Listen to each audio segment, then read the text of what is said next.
Hi, so my name is Schmalzried. I am currently a ceramics and printmaking double major at UNT, College of Visual Arts and Design. I'm set to graduate in the spring of 2022. And so with this presentation, I'm going to talk a little bit about what got me into ceramics and printmaking, a little bit about my process, and some of the themes behind my work. So to start us off, I kind of want to talk about, I'm from Dallas originally, and so I am a North Texas-based emerging artist, and I focus a lot in the craft and forms of mixed media. I also have something interesting about me. I have minors in art history, classical studies, general history, and math. It's a lot of minors, I know, but I really, really like history. That's something that really informs my work, so I thought it would be worth mentioning. I'm also part of PANTS and a couple other art organizations in the North Texas area. And yeah. So to start off, another part of this is a quote that I find really, really distills what really is important to me. And it's to practice art well, one must be well versed in everything else. Art is a tangible connection, the connections between memory, connections between ideas, and the connections between people. And I think that really sums up as a whole a lot of my art practice. And so let me just break it down a little bit for you. And so to break that down a little further is to make connections, one must first observe. And so for me, art, like a lot of things, starts with observation. Basically, the perfecting the art of watching. And watching for me comes with the idea that you or me is searching, that something needs to be found. And you don't really know what that is per se, but you know that you need to be on searching and looking toward the next thing. And so with the essential media of like crafts, along with science, literature, and history, I really try to search for that place that exists after all the work is done and all the distraction silence to find what remains to each of us kind of as a collective whole. And so the collective whole would be something like memory, ideas, and the relationships we have with people. Okay, so the next thing I want to address is, yes, I've done a lot of painting, I do a lot of drawing, I really, really enjoy figure drawing, and I've done a lot like with sculpture, I have like a whole body of work with sculpture, but I consider the main areas of my studio practices to be ceramics and printmaking. And each one of those, I feel like people think, oh, one's 2D, one's 3D, one's a craft, one's not. And they seem very different, but on a deeper level, they're very, very similar. And so kind of how I started with them is I started in ceramics first, and I was in a painting class, and the ceramics teacher would come in a lot, and she would be like, you should take ceramics next year. And I'm like, okay. And she was like, I bet you would be bad. And I was like, I don't know about that. And she was like, I dare you to take ceramics. And so I did. And that was her main area of practice. She attended UNT, and she loves wheel throwing, and she got me on wheel throwing. And what really got me with ceramics was the functionalness of it. It appealed to the senses, and that was something very, very different than I'd encountered in like painting or drawing, because part of the art experience is interacting with it, and it appeals to the five senses because it's visual, it's tactile, it appeals to your senses, like if you use it to like eat or drink out of, which most people make mugs. And so that's kind of where I was like, okay, I want to go to college, and if I do art, I want to do ceramics, because I really feel ceramics is special. It brings a lot of people together, and it is just a very structured craft that really, really appealed to me.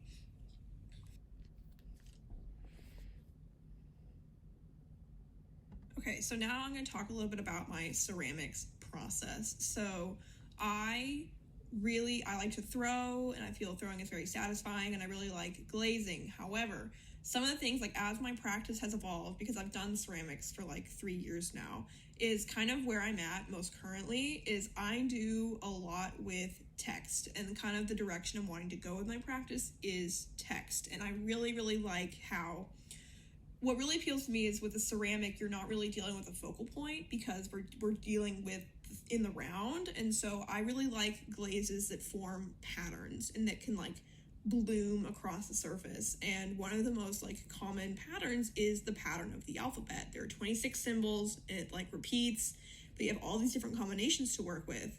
And I really feel that like, since ceramics is very tactile and stuff, working with another element that contrasts it, which is words and literature, which is very intangible and very like in your mind really kind of contrasts it. And I really, really like using underglaze to stamp my clay when I decorate it. And then I use a variety of methods to create my vessels. The pot on the right, the big white one, that was a coil with cutouts. I really enjoyed that. The ones on the bottom left, those are hand built with slab. Okay, so the next part about my ceramics work that I really feel is really important to mention, because a lot of people who aren't ceramicists don't think about it because their medium doesn't deal with it. And I'm talking about intangible qualities. So there was an artist talk for ceramics, I think a couple years ago, and an artist named Liz Lurie, she was talking about how ceramics can change your emotional mood, because like I'm sure a lot of you have heard, like sleeping with a weighted blanket is anxiety, can relieve anxiety. And that kind of principle of how things feel to touch, can they be comforting, can they be abrasive, and like how things are weighted in your hand can, you know, be comforting, and that kind of thing is something that ceramics deals with in really heavily. And so that really kind of changed a lot of my perspective about how I deal with my ceramics, is that knowing that 70% of its principles aren't visual. A lot of that you have to pay attention to, like, how do I want my piece to make the interactor feel? How do I want how do I want to make me feel? Like, how does it feel to make this? And like being really mindful during your entire process of making, because a lot of your process can change how it feels. Like, how does it fire? Like, what does it weigh before it's fired? Like, does the glazing add or detract from what I'm trying to create with something intangible? Like, how do I decorate it, like, so it doesn't take away from these intangible aspects? And so that kind of translates into texture, that translates into how something functional would weigh with liquid or non-liquid. And then in my sculptural ceramics, that deals with a lot of negative space and like cutouts, and like making sure my ceramic vessel is interacting with both positive and negative space, and how shadow would play out in it as well.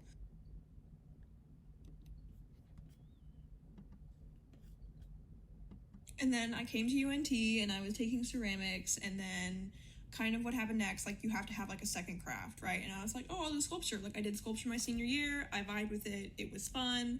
And so I took it and I was like, oh, I'm gonna love it, it's gonna be fine. And I was like, I did, and I learned a lot of useful things, but sculpture was not for me. It was so stressful. It was so stressful. So the next thing I was like, okay, I'm gonna take it for fun class. I need a stress break, because sculpture was stressful. And so I took printmaking, and everyone was like, Claire, don't do it, it's so much work, you're gonna regret it. And I was like, my whole practice is about a lot of work. Ceramics is a lot of work, I will be fine. And so I took printmaking, and I took a relief, and I thought, oh, we're gonna be making stamps and like lino cut. No. I had a fantastic teacher, and her specialty was Japanese woodblock mokuhanga print. And that like changed so much for me, because I never got to do printmaking in high school, and I did, and I just fell in love with the fact that, like, even though printmaking itself is not a craft, it has aspects like paper that are a craft that are like incorporated into it. And the fact that it's very structured and you have to do things in a certain order, and it just really appealed to me. So for my printmaking stuff, a lot of people are surprised that I like 2D, considering I really like a lot of the stuff that is tactile about ceramics. But for me, printmaking deals with the side of the quote about the connections between memory, because, you know, printmaking is inherently, as much as, you know, a printmaker won't want to admit it, is incredibly imperfect, because we have to work so hard to make it perfect. And I really was drawn to this woodblock carving, because it is fact you're removing a way to create an impression. And using watercolor, which is inherently very, you know, it's very layerable, a lot like memory is layerable. And so kind of where I draw a lot of my inspiration is from my childhood memories in Michigan, and like in the summer, and kind of how that place really makes me feel grounded and happy and centered, and has a very unified aesthetic. Also, what's really important is that I've spent like every summer there, and so the fact is, like, we're layering memory on memory as I get older. And so it's also the fact that, like, I live in a city, and I'm assuming the majority of you do, and so or some kind of suburb city, and going to Michigan and being in a place where the environment still has an effect on how I feel, effect on how plants grow, and being next to such a vast ecosystem that is very, very complex really is very centering. And I think it asks a lot of questions about like what role does the environment play in an individual or society's psychology and or like I guess community. And for me, Michigan, the fact that I was going there on a regular, once a year basis, I was able to see like change every year and see how maybe the outlet's bigger this year or smaller that year, and also see a lot of what's going on with like climate change. And it's the fact that the environment that I love so much is inherently ephemeral and will not last is very like emotionally heavy for me. And so to make work about that is temporary on paper for to me, because paper seems less permanent than, let's say, canvas, and it's more of a brief impression of memory.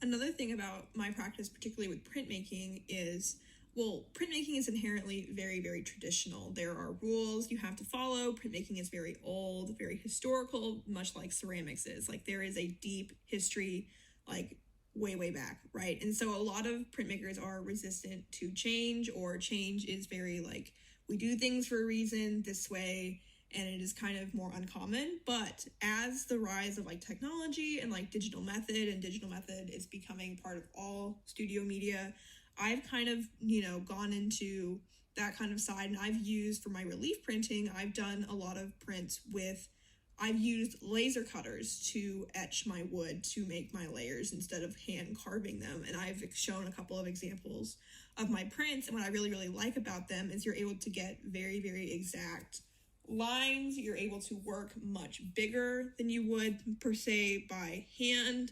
And overall, I think it really does create an effective print.